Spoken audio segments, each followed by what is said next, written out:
Hello दोस्तों, नमस्कार। आप सभी का स्वागत है मेरे यूट्यूब चैनल में। और हमने छत्तीसगढ़ सामान्य ज्ञान का नदी अफवाह तंत्र का जो चैप्टर था उसे हमने पूरा कर लिया है। और आज से जो है हम लोग एक नया टॉपिक शुरू करने जा रहे हैं, वो है छत्तीसगढ़ का प्राकृतिक विभाजन। छत्तीसगढ़ का प्राकृतिक विभाजन परीक्षा की दृष्टि से बहुत ही महत्वपूर्ण है और इससे संबंधित बहुत सारे प्रश्न जो है, चाहे सीजी व्यापम हो चाहे सीजीपीएससी हो, इसमें आप पूछे जाते हैं। तो इसको हम लोग समझने का प्रयास करेंगे। दूसरा चीज़ मैं और एक बात आप लोगों के सामने रखना चाहता हूँ कि आज के बाद या जो भी आने वाला जो वीडियो है, मैं इसमें जो कॉन्सेप्ट क्लियर वाला बात है या हर चीज़ को थोड़ा सा समझने का प्रयास करेंगे। और जो वीडियो होगा वो थोड़ा सा लंबा नहीं होगा, छोटा होगा। ये छोटा वीडियो करने का प्रयास करूँगा जिसमें हर चीज़ को समझाने का प्रयास करूँगा। मैं खुद एक ग्रामीण क्षेत्र से आता हूँ और ग्रामीण क्षेत्र के जो विद्यार्थी हैं उनको तैयारी करने में कौन कौन सी समस्या होता है उस चीज़ को मैं समझ सकता हूँ। चाहे वो हिंदी की हो, चाहे वो सामाजिक विज्ञान की हो, गणित विज्ञान की तो छोड़ दीजिए, इनका हर मतलब हिंदी में भी कॉन्सेप्ट क्लियर नहीं होता, लिख नहीं पाते, सामाजिक विज्ञान का कॉन्सेप्ट क्लियर नहीं होता। हर चीज़ में थोड़ा सा क्या है, कॉन्सेप्ट क्लियर नहीं होने के कारण ना ही हम उस चीज़ को बोल पाते हैं, ना ही उस चीज़ को हम लिख पाते हैं। तो मैं यहाँ पर हर शब्दों का एक तो मतलब समझाते चलूँगा और उससे क्या होने वाला है ये भी चीज़ मैं आपको बताते चलूँगा। तो इन सब को देख के हम लोग जो है आगे बढ़ते जाएंगे। और मेरे वीडियो का जो लक्ष्य है वो हर किसी को समझ में जाए, चाहे वो गांव का व्यक्ति हो चाहे वो शहर का व्यक्ति हो, हर किसी को समझ में आ जाए। और मेरा ये जो प्रयास है, मैंने जो जितने ये जो वीडियो बनाया है वो पूरी तरह से आसान हिंदी भाषा में, साथ में थोड़ी सी छत्तीसगढ़ी भी आ जाए या लोकल भी आ जाए, उसमें मैं भी मैं समझाने का प्रयास करूँगा। तो आज का जो टॉपिक है, तो चलिए शुरू करते हैं यहाँ पर। तो टॉपिक का नाम है छत्तीसगढ़ का प्राकृतिक विभाजन। छत्तीसगढ़ का प्राकृतिक विभाजन, विभाजन मतलब आप सभी को समझ में आता है, प्राकृतिक और कृत्रिम, ये दो चीज़ होता है, आप लोगों को पता है। कृत्रिम मतलब जिसको मनुष्य ने बनाया है, और प्राकृतिक मतलब जो प्रकृति ने अपने आप तय कर दिया है, तो उसको बोलते हैं हम लोग प्राकृतिक, जो प्रकृति के अनुसार। तो आज का जो हम विभाजन पढ़ेंगे छत्तीसगढ़ का, वो है प्रकृति के अनुसार जो विभाजित किया गया है। प्रकृति के अनुसार किस तरह से विभाजित किया गया है, कहीं पर प्रकृति ने पर्वत बना दिए, कहीं पर प्रकृति ने मैदान बना दिया, कहीं पर प्रकृति ने पठार बना दिया, कहीं पर नदी का उद्गम हो गया, नदी बह रही है।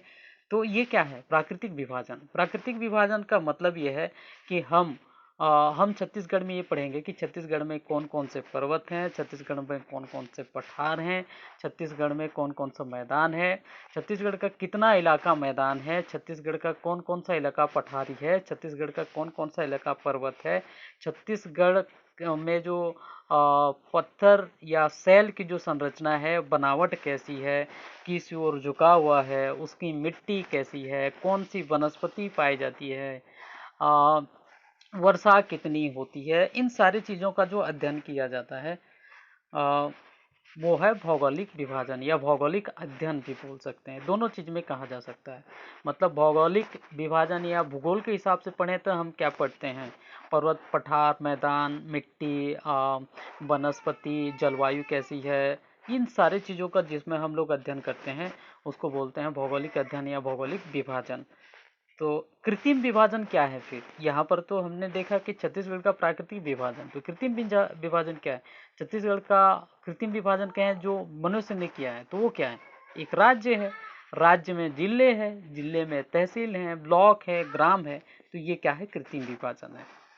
तो यहाँ पर हम जो विभाजन है वो कैसा है, प्रकृति के द्वारा किया गया जो विभाजन है, तो कितने इलाका तक ऐसा बटा हुआ है उसके बारे में अध्ययन किया जाता है। दूसरी चीज़ यहाँ पर समझ लीजिए, जब आप भूगोल पढ़ रहे होते हैं या किसी राज्य के बारे में पढ़ रहे हैं, किसी देश के बारे में पढ़ रहे हैं, तो ये पढ़ना पड़ेगा। है ना। अब जैसे मैं अभी छत्तीसगढ़ का प्राकृतिक विभाजन पढ़ रहा हूँ, जब आप भारत का भूगोल पढ़ेंगे तो भारत का भी प्राकृतिक विभाजन या भौगोलिक विभाजन आपको वहाँ पे पढ़ना पड़ेगा। तो जब आप यहाँ पर इस चीज़ को समझ ले रहे हैं तो वहाँ पर भी वही चीज़ होगा, वहाँ पर भी आपको वैसे ही करना पड़ेगा। वहाँ पर भी कौन कौन से पर्वत है पढ़ना पड़ेगा, वहाँ पर पठार कौन कौन से पढ़ना पड़ेगा, वहाँ पर मैदान कहाँ कहाँ है वो पढ़ना पड़ेगा। तो आपका जो कॉन्सेप्ट है एक जगह पर हो जाता है तो वो सभी जगह लागू होता है। जब आप जिले के बारे में पढ़ेंगे तो उसका भी आप प्राकृतिक विभाजन करके पढ़ सकते हैं कि पर्वत कहाँ पर है, पठार कहाँ पर है, मैदान कहाँ पर है, वहाँ पर भी आप विभाजन करके पढ़ सकते हैं। तो यहाँ पर यदि छत्तीसगढ़ का प्राकृतिक विभाजन है तो आप भारत के हिसाब से देखें तो भारत का भी आप प्राकृतिक विभाजन इसी तरह से पढ़ेंगे। तो यहाँ पर बात क्लियर हो गया, बात आपको समझ में आ गया होगा कि हम क्या पढ़ने वाले हैं। हम पढ़ने वाले हैं पर्वत, पठार, मैदान और मिट्टी, वनस्पति, खनिज, जितने भी भौगोलिक अध्ययन है उसके बारे में हम पढ़ने वाले हैं। तो यदि मुख्य रूप से ये छत्तीसगढ़ का मैप है, छत्तीसगढ़ का ये मानचित्र है। तो छत्तीसगढ़ के बनावट के हिसाब से, प्राकृतिक विभाजन के हिसाब से यदि आप देखें तो मुख्य रूप से 4 भाग में बांटते हैं। इसमें से सबसे पहला चीज है पठारी भाग। पठार, पठार किसे कहते हैं, पठार क्या है। पठार समझने के लिए पहले तो ये समझ लीजिए कि पर्वत क्या है और पहाड़ क्या है। पर्वत, पहाड़, पठार, ये तीनों चीज को समझ लीजिए। पर्वत, कई बार ये शब्द आते हैं, पर्वत, पहाड़, पठार, ये शब्द आते हैं। तो इसको कैसे समझेंगे पहले समझ लीजिए। पर्वत, पर्वत जिसकी ऊंचाई 1000 मीटर से ज्यादा होता है, ज्यादा होता है उसको कहते हैं पर्वत। उसे क्या कहा जाता है, पर्वत।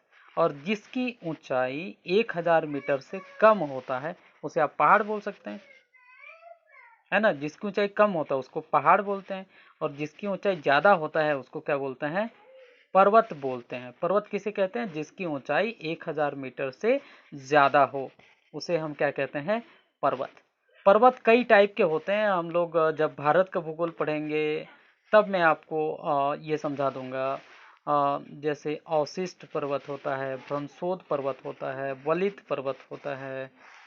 तो पर्वत कई टाइप के होते हैं। इन सब किस आधार पर इन सबको बांटा गया है वो हम लोग बाद में समझेंगे। तो यहाँ पर जो पर्वत है, पर्वत जिसकी ऊंचाई 1000 मीटर से ज़्यादा हो उसे पर्वत कहते हैं। उससे कम हो तो उसे आप पहाड़ बोल सकते हैं, या जिसकी ऊंचाई कम होता है। अब पठार क्या है, पठार क्या है, देखिए पर्वत ऐसे होता है, ये क्या है, पर्वत है ना।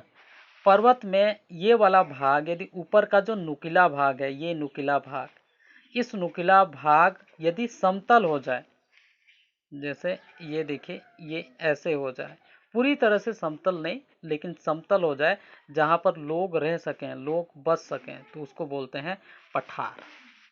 पठार जो है जैसे जसपुर नगर जो बसा हुआ है, या जसपुर का जो एरिया है वो पठारी है। जब आप लोरो घाट से ऊपर की ओर जाते हैं तो पूरा जसपुर नगर जो बसा है वो पठार आता है। जसपुर का, फिर पंडरा पाट, जसपुर पाट, तो ये पठार है। पठार मतलब ऊंचा और फिर उसके बाद ऊपर में समतल, उसे कहते हैं हम लोग पठार। मतलब ऊपर में मैदान जैसा हो जहाँ लोग बस सकें, तो वो क्या कहलाता है, पठार। तो मैं 3 चीज बता दिया आपको, 3 चीज समझ में आ गया होगा आपको। 3 चीज कौन कौन सा, पर्वत, पर्वत किसे कहेंगे, जिसकी ऊंचाई 1000 मीटर से ज्यादा हो उसे हम क्या कहेंगे, पर्वत कहेंगे।